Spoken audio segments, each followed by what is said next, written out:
there seems to be like a lack of transparency in dating. I think people have like a huge fear of being vulnerable or like putting themselves out there. And I think probably coming from a place of like a fear of rejection and those kinds of things. Yeah.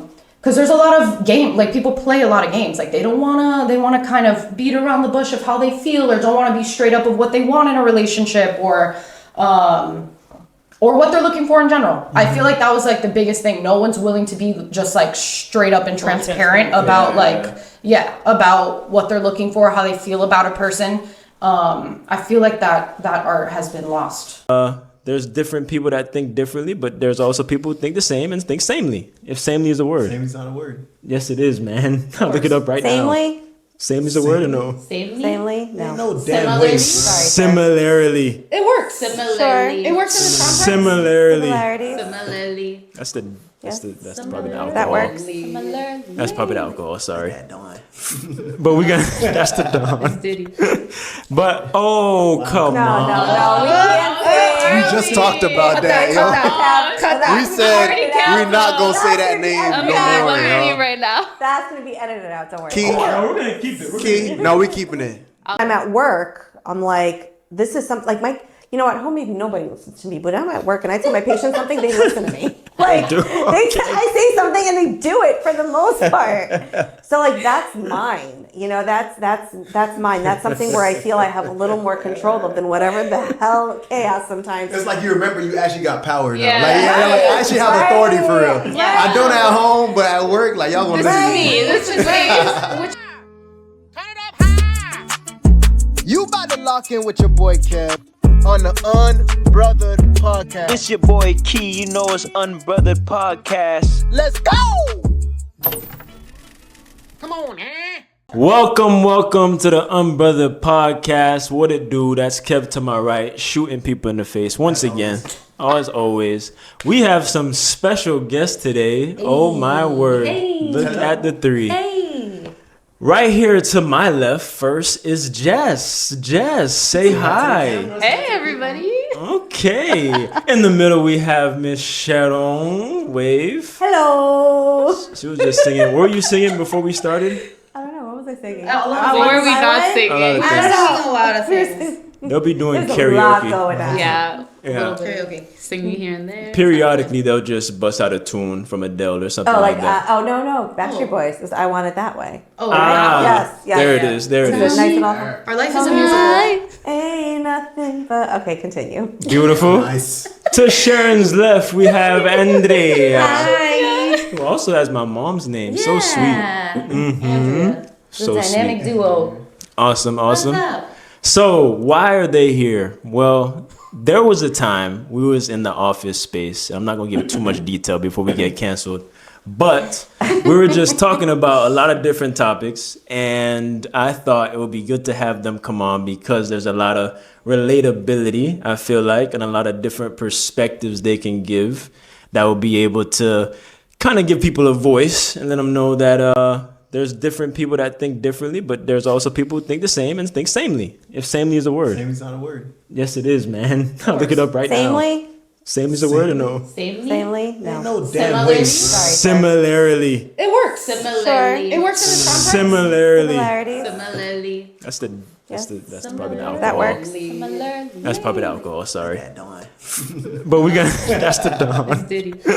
But come on. No. We can't say. We just talked about that, yo. We said we're not gonna say that name no more, yo. Right now. That's going to be edited out. Don't worry. Key, we're gonna keep it. Key, no, we keeping it. Y'all heard that. Kick us off, bro. Alright, so one of the main topics we talked about was like challenges in the dating world today. And I feel like this is the first time we have like three women perspectives here, which is good because it gives a good balance. And why'd you laugh?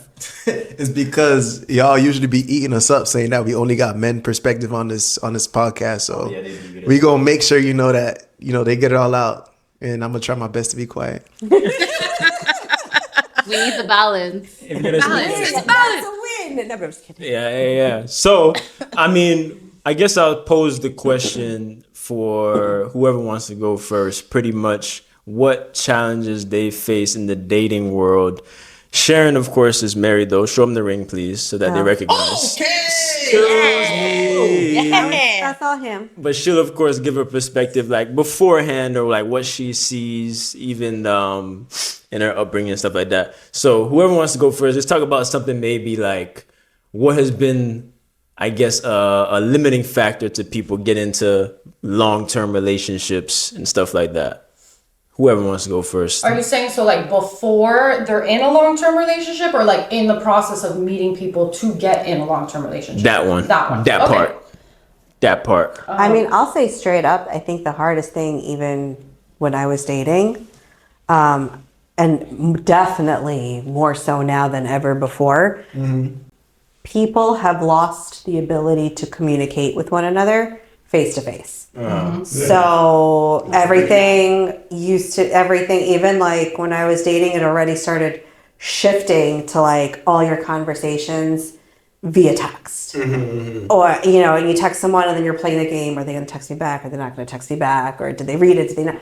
So, and then when you lose that ability to just have a normal conversation. And I think one of the differences, like when I met my husband, we first started talking, we literally, since we've been together, we've spoken every single day on the phone. And we spoke on the phone for a month before we went on a first date. And we would talk for like an hour or 2 hours, just about everything. And when we were together in person, we were having conversations. So I think just having that human connection with someone versus like BRB, TTYL, what's up, what you doing? Guilty. All right, you know, like it's just...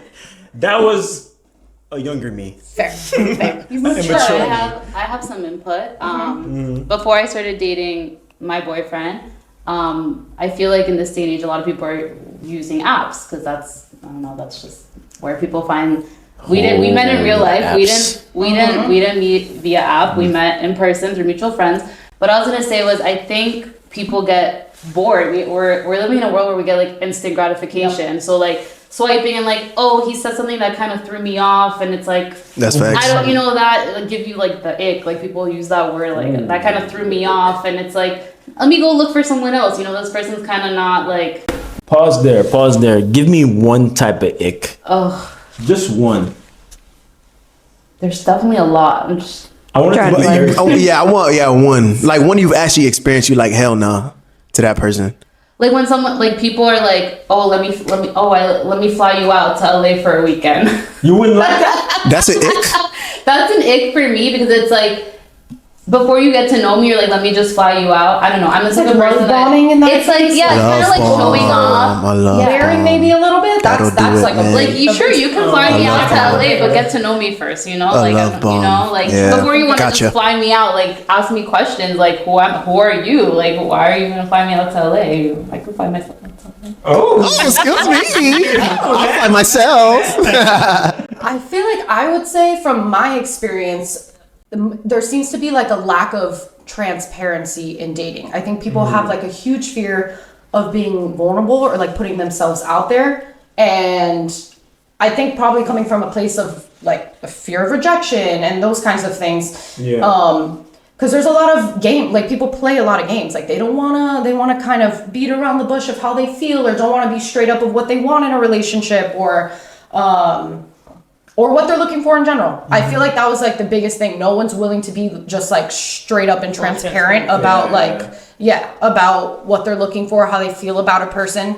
I feel like that art has been lost. But I think a lot of games, I think. Go ahead. But I think kind of where I feel Andrea might be and Jess might be and where I'm at, I think what differentiates like pre our current relationships or marriage or whatever and now is I think having that transparency. Like I feel like when I met my husband, there were no games. Like he wanted to see me, he saw me. And we were both crazy busy. Like he just started working, I just started working. We made the time. You want to see someone, you make the time. There's no excuse. I agree with the make the time. You know, and I feel like too, we're all busy. In my relationship at the beginning, it was very refreshing having him be like, this is what I want. I like you. I'm in this and that. Like just very, and it was refreshing. I was like, oh, okay. Like I like this. Like this is just like, we don't have to spend time trying to figure it out. It's just like we're straight to the point, and that's how you progress a relationship. That's how you build it. You got to start from somewhere.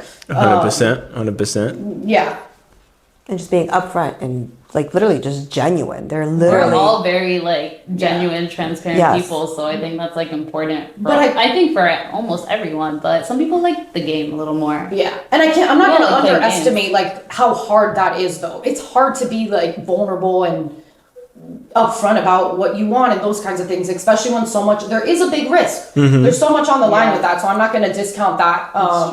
And I'm definitely guilty of that myself, trying to be like, evasive and like, oh yeah, because you don't want to get hurt, Like, right? how That's much always is the too fear, much, you know? exactly. So yeah, I feel like I find that a lot with our generation. There is that kind of distance. Yeah. If that makes sense. Does that make sense? Yeah. Do you feel like, oh, hell yes? You have Hell something yeah. to say? No, it just makes sense. Like I get it. Yeah. I 100%. Yeah. Guilty as charged. Next question. It's odd for me to just be like, yeah, what you said, bro. No, this is the last time we ever share a mic ever, bro. This is weird, man. The hell is this? Hold You gotta on. forgive us. Do you want my mic and her and I will just talk like this? We're good. We project. We're the guests. Keep Okay. it. Yeah. Keep it. Do you feel like Go ahead, hold that. Ooh, I'll hold it close to me. Do you feel like social media? Yeah, hold it for me, bro. Because it's been me like this all the time. I never did that to you, bro. No, man. Hell no, man. Do you feel like, now I almost forgot my question, social media has played a big role in, I guess, being jaded in relationships and stuff like that? Because you talked about dating apps like Hinge. I was on Hinge before. All my Hingers, hey. Hey. It definitely like, because I would go through some of them, right? And you have so many choices, and then the first person that throws you off, it's like, bye. But then that takes away from like being able to actually develop something for real with the person. And so I just want to ask, like, how do you think social media and different influences like that has affected dating? I was gonna say, I feel like there is such thing as too many fish in the sea. Like I think because of that, you have so many options. People are becoming too picky, and they're willing to just throw. I don't know. Okay. Feedback. Go ahead. Tell me. No, I think he's laughing. Tell me. What are you laughing? No, keep going. You speak it back.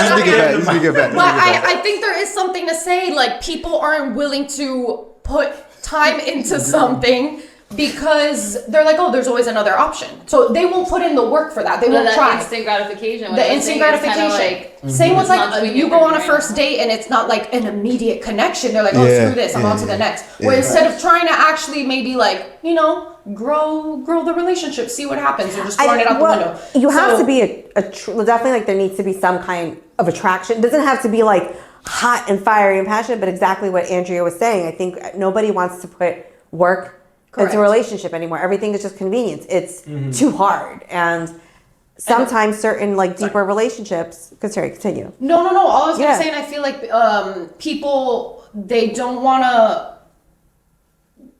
Go ahead. I lost my train of thought. Keep going. I'm sorry. No, you're fine. I dared you off. I knew this was going to be a problem. No, I know. Three girls on the Push off of each other, and then I needed like a notepad to write my thoughts down. Go. I'll get it back. I'll get you back there. I'll get you back on track. Yeah, you will.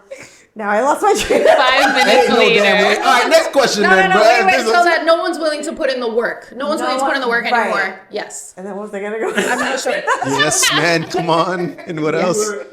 Or the expectation of like having a super instant connection, I think is also a little, I don't know if this is gonna be a hot take, but like overrated. Yes. I think like that's not always possible. And I think you need to take the time to get to know someone. That's not gonna happen immediately. For some people it does, and that's great, like power to you. But that's not always the case, and there's something kind of beautiful about like a slow burn because you are putting in that work to like to grow it. So that effort into building that. So I think a lot of people, they're like, oh, no instant connection, next. And it's like, that takes time sometimes. But go ahead.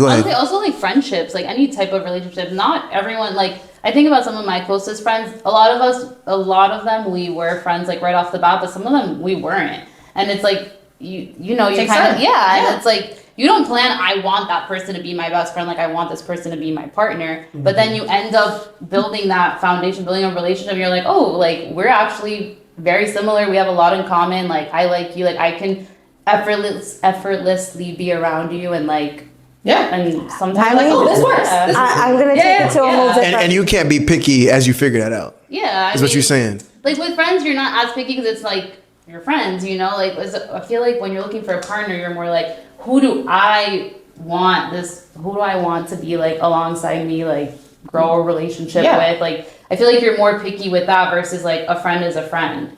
I mean, I don't know if that makes sense. In my head, it makes a little bit more sense. I think it is because the person you end up choosing, it's a little bit unfair, but you put all these roles on this person that they're supposed to satisfy each and every one of these aspects in your life. You know, they're my best friend. They're going to be my spouse. They're going to be, you know, the parents. They're going to be my therapist, my best friends. My this, my shoulder to cry on. Exactly. That's a lot to put on one person. It is a lot to put on one person. And you're sharing tight quarters. Like my husband and I, like neither of us have ever spent as much time with another human being as we did with us. We're for almost 15 years together, you know? So it's like, it's wild. For me, it's wild to think that, but like, that is wild. We've literally spent almost, it's a lot, and you have to be able to just not, obviously there's moments where you'll be at each other, but you want to be around each other and not like get on each other's nerves. And I think, especially a lot of people, when they first get into relationships, and sometimes it's all hot and it's all wonderful and it's all this and it's all that. But if there's no substance, that fizzles out. And you realize like you have people who have no business being together. They don't 100%. Know how to be together. They don't know how to be partners or team players. I think that's what it comes down to, because you want the attraction. There has to be the chemistry and the whole intimate component with it. But those have its ups and downs. But as a human being, you want to be next to this human being. And this is the person, I think one of the biggest things I heard someone say is when you're in a relationship, you know, there are days where I'm maybe operating at like 50% or 20%. That other person who's there with you needs to be able to take on the other 80%.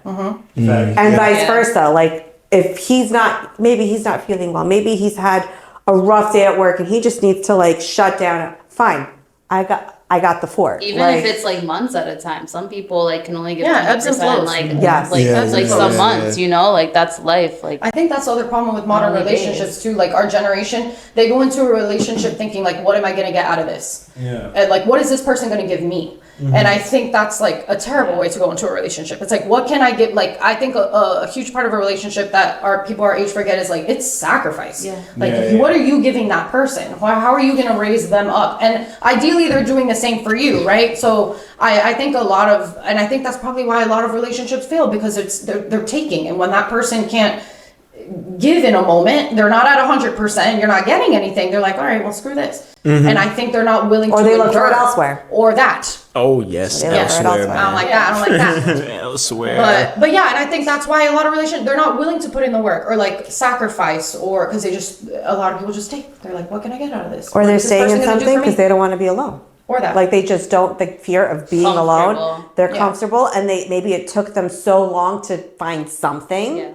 That they're like, well, I don't know how long it's going to take me to find someone else. I've known so many, a lot of people my age are already now in their second marriages. So like they've already gone through the first time, they married early, they all married, they still didn't figure out who they were, what they wanted. They all got married. Some of them had kids. And then a few years later, they got divorced. But now the second time around, you have now all these blended families. And now it's different, because now you have one person with children, another person with children. Now these people, especially once kids are in the mix, it's not about you anymore. If it's just you and another person, you can make it about yourselves all you want. But when there's kids in the equation, there's a part of you that you put yourself aside. So now you're a little bit more selfless. So you know how to think about others besides yourself. And I think oftentimes in relationships that especially don't work, you have two people who are very selfish. Who just, or, you know, one who tries to be selfless and the other one is selfish, and exactly, one is give, one is take. So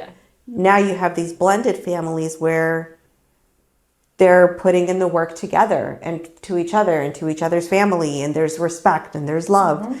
And at this age, or stage, I don't even want to say age, but at this stage, they kind of already know what they want. They know what they want. They know what they want in themselves. They know what they want in their partner, and they kind of have a better idea than, when they first out of college or their first relationship or whatever it might be.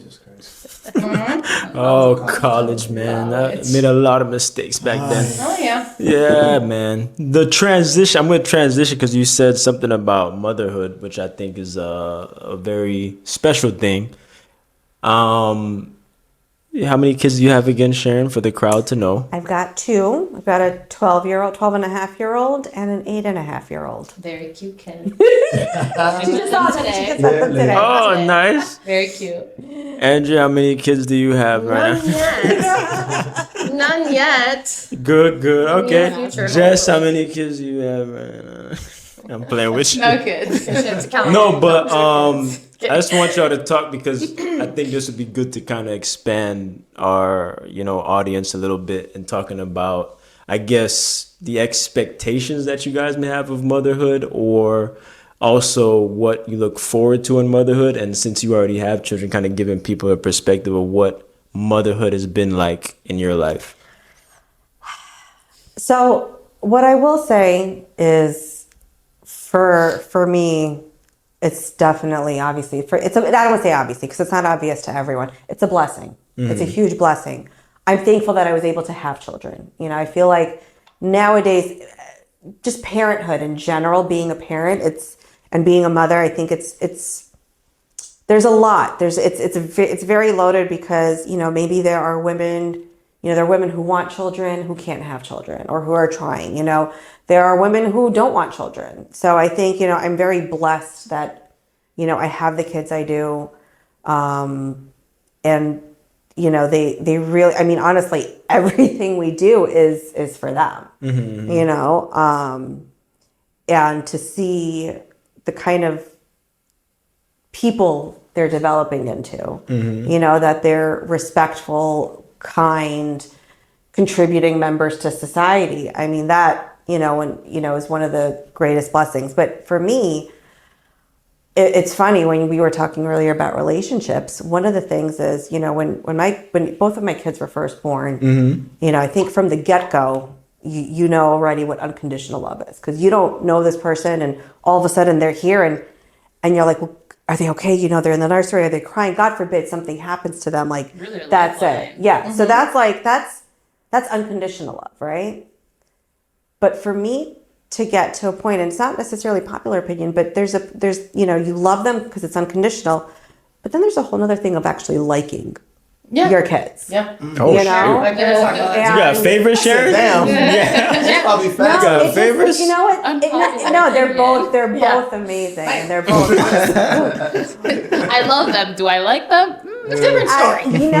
But I do. That's the thing. But it took me a while to get to that, because don't forget, babies, it's all take in the beginning, right? Yeah. And they're crying and they're this, and as a new mother, you're like, or new parent, you're like, well, what do I do? Like, and you don't know, are they happy, are they sad? And there are times where you don't have control over how they're feeling sometimes, and you try everything you can to make them happy. And then once they start reciprocating those feelings to you, I love you, or a hug, or a kiss, and you feel that connection, that's where your relationship starts to develop. And then you see actual personalities come out when they interact with you. So you don't just only love them, you like them. Like, I like my kids. I like hanging out with them. I think they're really cool people. I think they're fun, and I enjoy, bringing them out to other, to meet people and stuff. You enjoy their presence. I enjoy their presence. So I think it's important. And also that took time. Yeah. It took me like 18 months with one kid and almost 2 years with the other to feel that connection. Whereas other mothers are like, oh, it's so magical and I so love it. And I think this whole like social media stuff is like, oh, I'm in heaven. Or, no, it wasn't. And I hated breastfeeding, and I hate I was very blessed and I was very fortunate. I loved it, but it wasn't as magical as Instagram or Facebook or whatever made That it out glorified, Yeah, like, yeah, to be. 100%. Like my hair looks Reality beautiful, or and I make not all reality? What's that? organic goat cheese, Yeah, like whatever. It's people no, glorify, people- no. Like, here's a box of Kraft mac and cheese and some hot dogs. Go. I feel like Yeah. we live in a day where people want to glorify like their hardships, like they don't want to show how hard things are. Like they try to make it Which like, is paint a pretty unfortunate. picture. Yeah. Yeah. Some I feel like there are some people that are like, let me be raw and like show everything, which is like A little again TMI respect. too. Yeah, and also respect to them because it's not easy to do that. But like Yeah. some people are like, this is a no filter page. But I feel like I'm not a mother, but I have a lot of close friends and cousins, family members that are they're new moms, and they're like, this is the hardest thing I've ever done. Yeah. This is literally the hardest thing I've ever done. But it's crazy because it's like, as women, not every woman can have children, but like we're kind of built for this. Like our bodies are literally made to like Facts. reproduce and bear this baby for 9 months. The baby's born and you're like it's lifeline, and like with lack of sleep. I mean, again, I'm not a mother, but like from a Do you side want to be a perspective, mama? God willing, yeah. Okay, God willing. Yeah. Okay, I God will willing. say one thing. God. Our bodies are built for it. Our bodies Yeah, are God built for willing, I it. would love to be a mom. Yeah, I know same. I know I'm not going to know until it's Mm-hmm. present, but I know it's going to be one of the hardest things I ever do. For but sure. Yeah, 100%. But the most rewarding too. Yeah. In a lot of ways. But I will say our bodies might be built for this, but our society isn't necessarily Yeah. built to Oh, support Jesus it. have mercy That's on our hard. society, Like that. man. You the know? societal pressure is terrible sometimes. Not only that, Or like we have like unforgiving. right. And I think it puts on us all these extra It pressures. really is. Yeah, Yeah. it's true. In what way though? I'm curious to hear about that. Like how society does not really portray that. I feel like everyone has an opinion about how you should raise your child. That's one thing. Everyone likes to throw in an opinion about how they raise their child. And I think also people underestimate, like, again, I'm not a mother myself. I plan to be, but God willing I can as well. Glory But to I think- God. Yeah, and I think people underestimate too about bouncing back from that too. I think people are just like, all right, you had your baby, like, that's it. Yeah, There's you're a mom some now. child care Like, support. You got like, oh, you got it, you're good. Society, Yeah, and then it's Yeah. like, okay, and you Like, got how it long down have like you- this. And I'm like, I think people underestimate the toll it takes on your body, the mental aspect of Yeah. it, which is I think huge and not talked about enough. I think So now it's hormones, finally like- starting to get more attention in terms of like the mental aspect of bearing children and that's the toll that takes. Nice. But yeah, I don't know. I feel like everyone has an opinion about it, and I think there just seems to be so much pressure and not a lot of grace. And not a lot of like actual With mother, support. yeah. Like we were just talking, they were asking like, would you have a third? I was like, honestly, if I didn't have to work as much and as hard as I do physically, I'm like, I would have had a third if money was not an issue. And I think nowadays it's really tough to be, a single parent working household, whether you're a single parent or there's two parents and only one is working. It's very, very hard Yeah. to build a home, to provide that future for your kids that you want, to have the amount of kids that you want, to do all that on one income. Yeah. Yeah, that makes sense. Yeah. A lot of women would like that, to be able to stay home with their kids. Is that a preference Raise the for babies. y'all, you think? Part-time. I Part-time? feel I'm the like same. for Part-time, infants, for probably. newborns, because it's such a quick changing, like so many things happening, like babies grow so fast in their first year, so many different things are happening. And again, I keep emphasizing that like the mother's like the child's lifeline. I think at least for the first year or 2 years, I think it's important to be with the kid. I Like agree. I find that first few almost years would be 24/7, Yeah. you know? But I think I don't want to be 24/7. Not 24/7. No. Maybe I'll answer that differently once I have kids. No. Probably. You need need a break for sure. I Yeah, don't you need a want- break. No. I think Really? especially like if you got your degree, you got like you earned something for yourself. Like I had, I earned my degree under my maiden name. Like there's a part of me that's me, and that's like You mentioned this. And when I'm at work, I'm like, this is something like at home maybe nobody listens to me, but I'm at work and I tell my patients something, they listen to me. Like do. I say something and they do it for the most part. So like that's mine. That's mine. That's something where I feel I have a little more control of than whatever the hell chaos sometimes. It's like you remember you actually got power now. Yeah. Like I actually have authority for real. Yeah. I don't at home, but at work, like y'all gonna listen to me. Which is interesting that you say I'm that back. because like it sounds like sometimes maybe work is your reprieve maybe a little bit from home, where I feel like I worry sometimes that like when I have a baby, I feel like I give so much of my energy at work. So then like being in healthcare, being in the fields we're in is hard as it is. Then I need to go home to give my energy to my kids and then energy to my marriage. So that's why. Those are That's a a lot lot. of I've things. always think Yes. about that. Glad you And remembered I the think- marriage part though, man. Yeah, Give it to your and marriage. ideally, in my opinion, the marriage comes first, then your kids, 100%. and then your career. So, like, I think, Very good mindset. I right agree. there, yeah, 100%. But Marriage you is know number what? one. It's very. I will say super hard, and I agree with you 100%. Yeah, I can't speak to that yet, but it worries me. Like, I'm like, you know what I mean? Yeah. I'm like, that sounds like a lot. That's Me a too. lot. I think You're about that the one that very can speak to often. that, but like, anyways, go I ahead. think about that very Yeah. often. I do. But I agree with you And I'm not 100%. married. My parents, they were married 35 years before they got divorced. They put kids first. How many years, sorry? 35. Okay. They were married 35 years. Yeah. Yeah. And they came to this they were immigrants too. They came from the Soviet Union, they came from Belarus, and it wasn't easy. They came in 79. It was not an easy path for them to get here. They went through a lot together. And they put, their kids was always first. And I could see as growing up, I'm like, I could see them, I respected them as parents because I knew as parents they did everything they could for us. Mm-hmm. But I did not want the marriage they had. I did not want to be that wife. I did not want to have a husband like that. And I did not want to have that relationship. And I think, some of this stuff that I talk to my husband about a lot. I was like, and it's hard. It's hard. Like we say it and, life gets in the way and you're just tired. Yeah. And honestly, whether you're at home, you're tired being at home. And then when you're at work, then you're tired being at work. So it doesn't matter where you are. Okay. Like I feel like when you put it like that, I feel like both ways. Like you're at can't work, win. you wish you were at home, and when you're home, like you don't Yes. wish you were at work, but like That's true. Yeah. so it's you're just tired. What did you And say? No, it looked like you had something to Please say. cut us off at any time as well. really- I feel like we are talking. I do have a point, but go, Kia. The whole point is for y'all to talk, and I'm just listening because I'm remembering questions to ask. Yeah, go. Good on you for, as a child, to realize imperfections that you didn't want to see in your own 100%. marriage. So that's That's what you're gonna say. Go ahead, so Jess. my parents are both. I of course are my parents, but I think they're both as individuals like two of the best people ever. But together, unfortunately, they brought out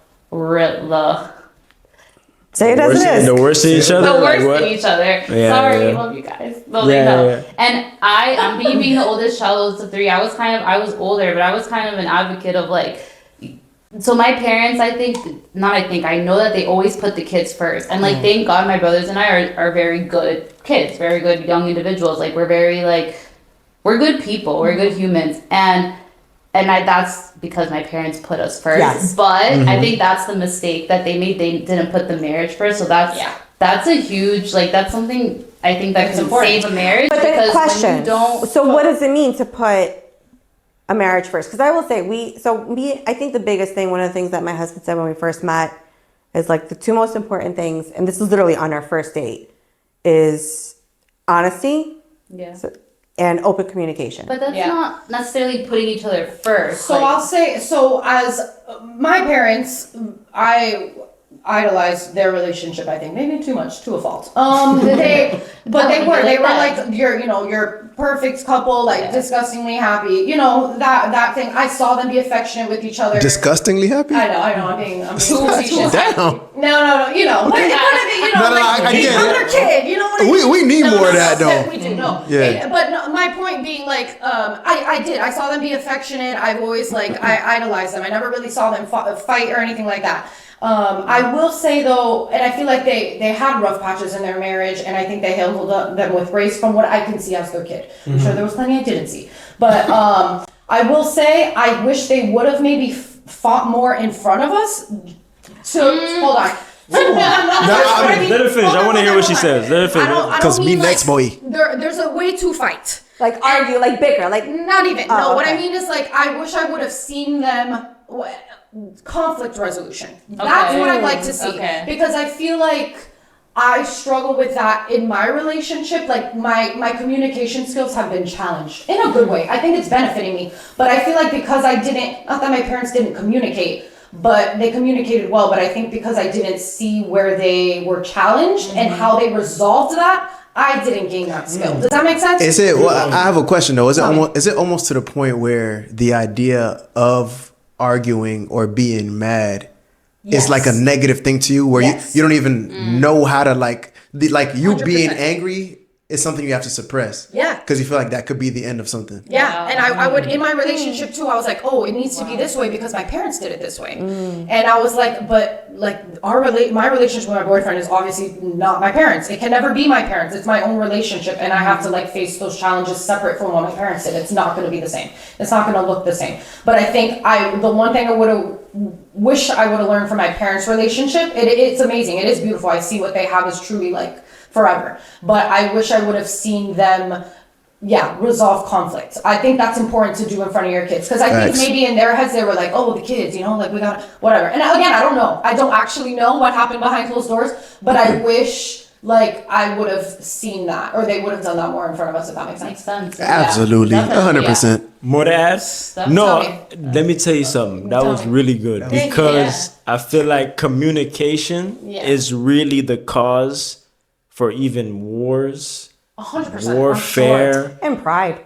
Pride. Oh, yeah. Just because Pride. you're not able to handle conflict resolution. Yeah, I'm terrible. I'm terrible at it. I'll be completely honest. I'll be straight.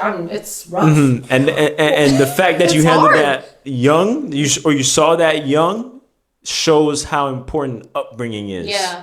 100%. Exposure to 100%. that type of stuff. And I think too, I think there was a perfectionism aspect there. I'm like, oh, my parents' relationship is perfect. Therefore, I need to have a perfect relationship. And their relationship isn't perfect, obviously. They may have made that look like it to me and my sister, but I obviously know that's, and now that I'm older and I can see it, like I can see, oh, like they differ on this or like whatever, like I can see it's obviously not perfect. But I wish that would have been maybe, like I would have seen that earlier, or like when I was younger, to be like, oh, this is how you resolve conflict. This is what will happen when there's differences in relationship and how you fix that or like address them. Because I struggle with that a lot in my current relationship, and it's something I'm working on in like the challenge. So right now, do you feel like anger means you suppress and then silence, or what? I'm super good at that. I feel like that's my go-to. Suppression? That is, Okay, yes, fair. That's what I thought it was. Yeah. Yeah, I feel like that was definitely my go-to reaction. I've gotten better about it now in terms of like, okay, I need to like maybe simmer down a little bit, take a couple of days, but then I need to communicate it, whatever it is. So it's a work in progress. I'll tell you, I've never been challenged like this before, but like in a good way. It's making me better, but like I've had to be so cognizant of like, oh, you're just like, you're walking away. You're like, you're leaving the conversation instead of trying to like address it. And then also realizing you're not wrong for getting angry about something. That's the other thing. Or being triggered by something. I think like accepting like, oh, I'm having these emotions and that's okay. That's also really hard. I'm like, oh, I shouldn't be having these emotions. Important. I'm like, and I shut down, and then that again, it's the communication thing. This has been a huge thing for me personally. Because I'm terrible at it. I'm so terrible at it. I think because it's the first thing I want to do is repress those things. It's you don't want to deal with them. I'm like, the opposite. I'm whatever like, it is. Let's talk You're like, now. let's talk now. I'm like, what up, bro? Yeah, literally. I'm like, I have so much to say right pants now. up, Like, ready to I'm like, I have fade, so much to say. And like, my mom and I, like, God bless our relationship. We're like sisters, but of course she's my mother first, and she always makes sure that I know that, and of course I know that. But my mom's the type that she's more like you. She needs to like suppress and like think about like, is this the way I should be feeling? And I'm like knocking on her door. And I'm like, Mom, let's talk about what just happened. And she's like, I don't want to talk right now. Give me space. And I'm like, no. I'm like, I think I have so much to say right now. But like, but not everyone's the same. You know? Is. Yeah, it's interesting. And I have my moments where I'm like, because I think also like sitting in the uncomfortability of that is hard for me. Like, so like, okay, we're both angry right now. That's why I like to talk about it. Like, let's conflict resolution. I have moments like that too, because it is like I don't tolerate the uncomfortable emotions either, and then like communicating them is super challenging. Oh so, like, man, I get- 100%. Yeah. Getting comfortable with uncomfortability is Terrible at a it. very tough thing with this And I think a generation. lot of people Because you're not discount gonna that. learn much in comfortability. Tolerate the uncomfortable. Tolerate the what we're talking about. anxiety. Tolerate like all those kinds of things that you just don't repress it. Deal with it. Just let the waves the waves roll. Because and not to say I'm not good at it at all. This has been like I'm in therapy. I'm working on it. Like it's a work in progress for sure. Oh, good on you for But therapy. thank you. I think that's also underestimated. But yeah, I think it's super important that that is what you said, a huge thing. Tolerating the uncomfortable. We're all terrible. Our generation, I mean, is terrible at it. We just walk But I away think from that's why one of the things when it comes down to putting your marriage first, when it comes to open communication, I mean, both between me and my husband, like he's literally the only person I tell everything to, and I can be myself. I don't have to put like with other people, like even my close friends, and I have a very hodgepodge group of like best friends scattered across the United States. They're all different personalities, different beliefs, different views, different everything. And there's with different people, you know your audience, and you kind of adapt what you talk about or how you talk or what you say, and what you reveal of yourself and what you keep to yourself. So like with different people, you kind of choose what you want to show. And with him, like with each other, like this is me, like this, like we're 100% out in the open, and I don't make him guess what I'm feeling or what I'm thinking. I straight up tell him, he's like, and God bless him because he deals with my like bipolar. I don't know if I'm perimenopausal now or whatever. I don't know what's going on. I don't even know what that word means. He's like, oh my God, you are bipolar. I don't know what that word means. But he deals with, he's like, you are bipolar. He's like, you're like literally like an EKG. You're going up, you're going down, you're this, you're that. And Lost me, Jess. he just tolerates it. So I think that's the biggest part is open communication, because there's a lot of frustrations that we have, whatever, life, circumstance, whatever we might feel, but we communicated to each other. And you also realize, and I think it takes a long time to realize, when you know each other's communication style, like when someone once described us, like when we first started dating, like, this is you guys. And it's like two little chihuahuas.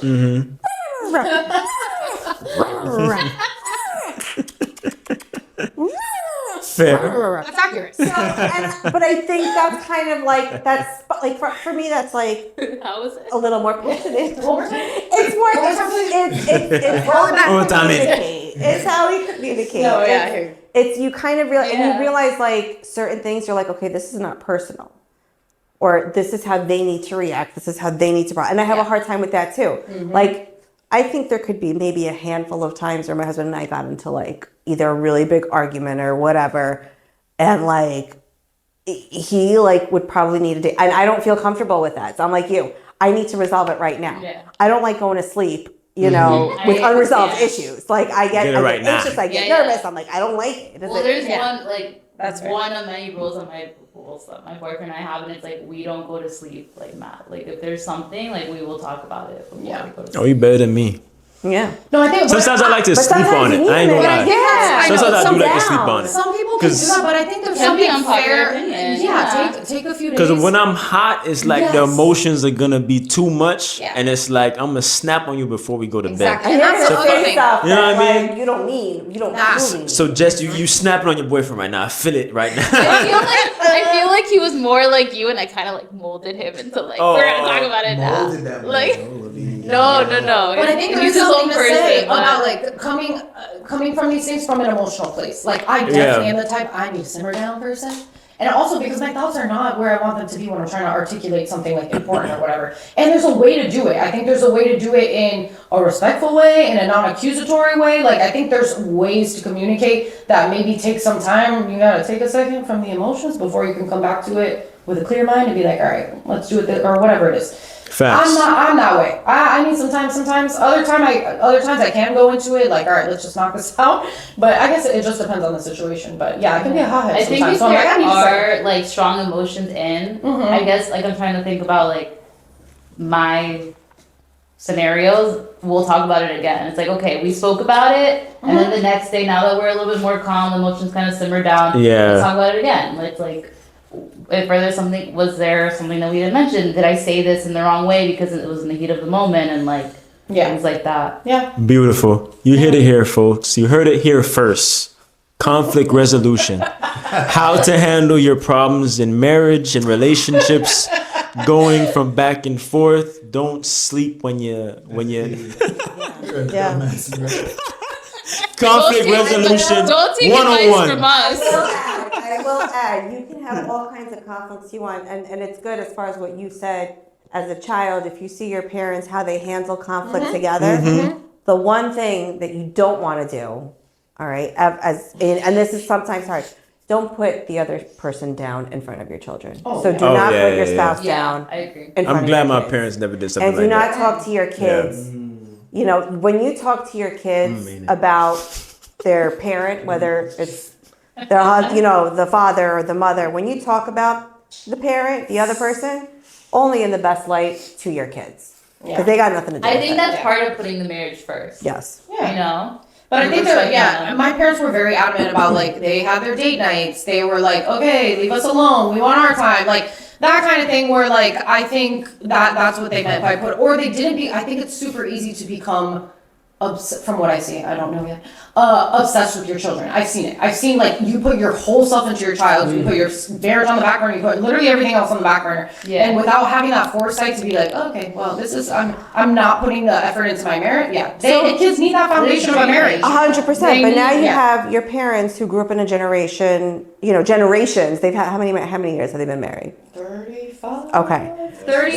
So 35 plus, something like that. So they had all that time pre personal iPhones, iPads, whatever.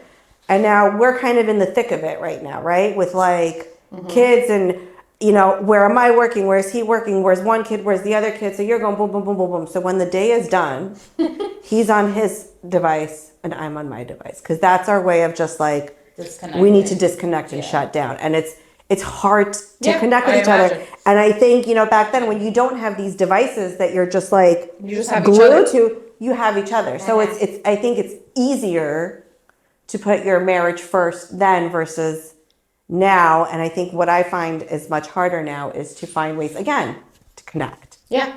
To disconnect from this and to connect with one another, especially if you don't have that mental or physical energy. How do you engage with one another? Upbringing. I'm going to transition because since we're talking about that so much, actually, let me add a sprinkle of something, a sprinkle of God, because I like that y'all talked about the design of your body to be able to create a human being. That's literal partnership, And so I think just that alone speaks of how important motherhood is and how serious God takes it, that he created a body to be able to perform something like that. And it's an important thing. I think Andrew was talking about it too, where it's the mental health afterwards of giving birth, such as postpartum depression and things like that, is a very real thing. And so I just wanted to mention that as well, because that's important. But upbringing, talk about your upbringing in terms of familial upbringing, in terms of how you grew up, the values that you had, kind of how that compares to maybe the modern day American culture. And you guys can go down the line too. Does anyone want to go before? If you want to go, whoever first. I have a lot to say, but I'm sure we all have a lot to say about this. I don't know if it's super complicated. I grew up in a Christian conservative household. My parents are both Cuban. My dad was born in Havana. Came when he was young, and my mom was actually born in New Jersey, who from parents that had just come from Cuba as well. I think they raised me with, I would say Christian conservative values, but I think they molded, how do I articulate? They molded to each other and what they needed. And in other words, they weren't so strict on sometimes what those conservative values can be. Like at one point, my mom was the breadwinner of the house. My dad was the one home with us. Then it was my dad working 3 jobs while my mom was home with us. Like I think they were a partnership at the end of the day.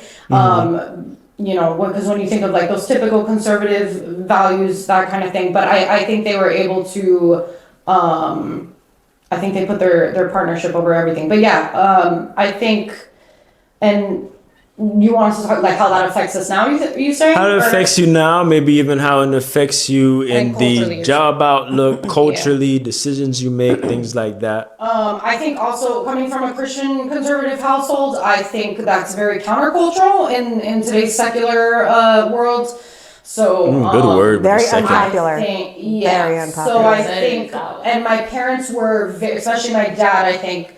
Very cognizant of like, okay, you're going to school and learning all this secular crap. Whatever, sorry. So you're gonna, what's that? So no need for quotations. Yeah, my That's bad. facts. Crap, straight crap. And you're gonna come home and you're gonna get the other side of it, and that is the Christian conservative perspective. So I think, in my opinion, I think I got like a well-rounded view of both sides. Like I think the more religious conservative side, and then you got, you know, the more secular side of things. Me and you had a good Bible study group going once upon a time, didn't we? I was talking about that today. Why did that? It was a while ago. Why did that die? I think because I was out for 2 months. She was out for a bit. I had surgery, so I was out for 2 months, and we never got it like kickstarted again. That was like a year. Yeah. It was a while. Yeah, it was a while ago. It was good. Continue though. Yeah. But yeah, and I think in terms of today, I think I'm not going to sit here and say I've been a perfect Christian my entire life. That would be a straight up lie. I think I've given into some of the secular culture stuff.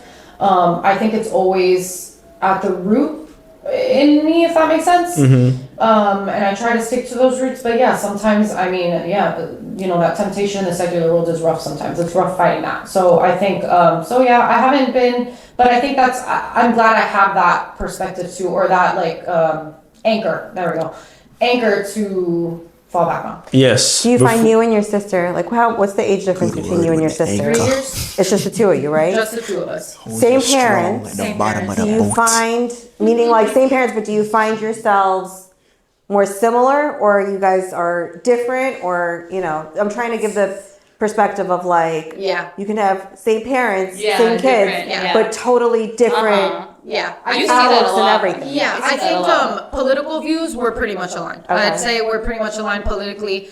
I would say my Political. sister. Y'all trying to get into that topic right now? No, I just meant like, well, because I said I went with Christian conservative, and that, I mean, maybe That implies kind more of, yeah, conservative yeah. values. But yeah, I would say politically yes. Religiously, we were raised Catholic.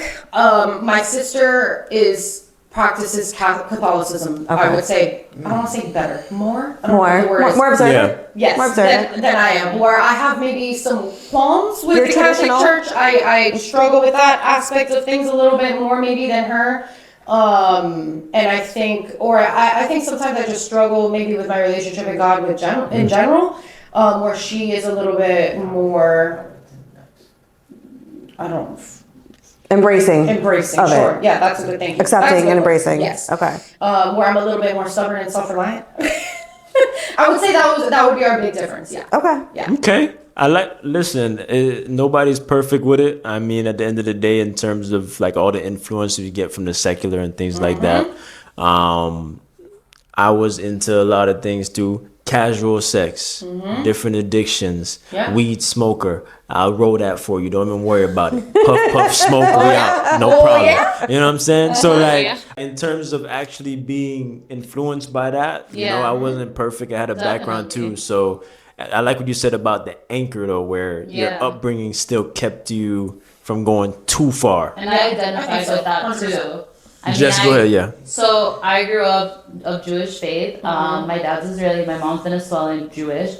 So Hispanic, Middle Eastern culture, very family oriented, like family. Because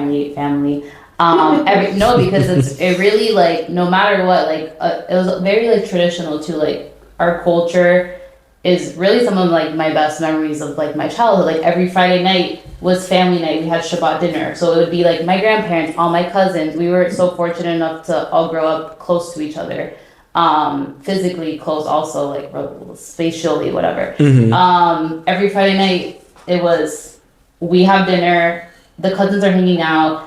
It wasn't until we were older, like in high school, started driving, that we was like, we can leave the dinner and like go out. But it was like, we go out together also. It was like, we can go out because we're going out together. So it's like, it's okay. But it was always like, our parents and our grandparents always wanted us to be together, for the sake of like our Jewish religion and our faith, and also just like family time and knowing how important it is. So also just knowing you have that support, like, Facts. no matter what you go through in life, like we always had each other, and it was like every Friday, like that ritual of like being together, and no matter what happened that day, that week, we always like came together, and it was like happy times. Good village. Yeah, and just little things like even before we came here, we lit Shabbat candles, and it's just like no matter where you are, no matter what you're doing that week, like what's going on in your life, like that practice of lighting candles is just, for me, like very spiritual, and something that I did as a kid. Like your daughter did it with us, and it's something that I think is important. That's like the anchor for me, you know, like no matter what you're going through in your secular, like everyday life,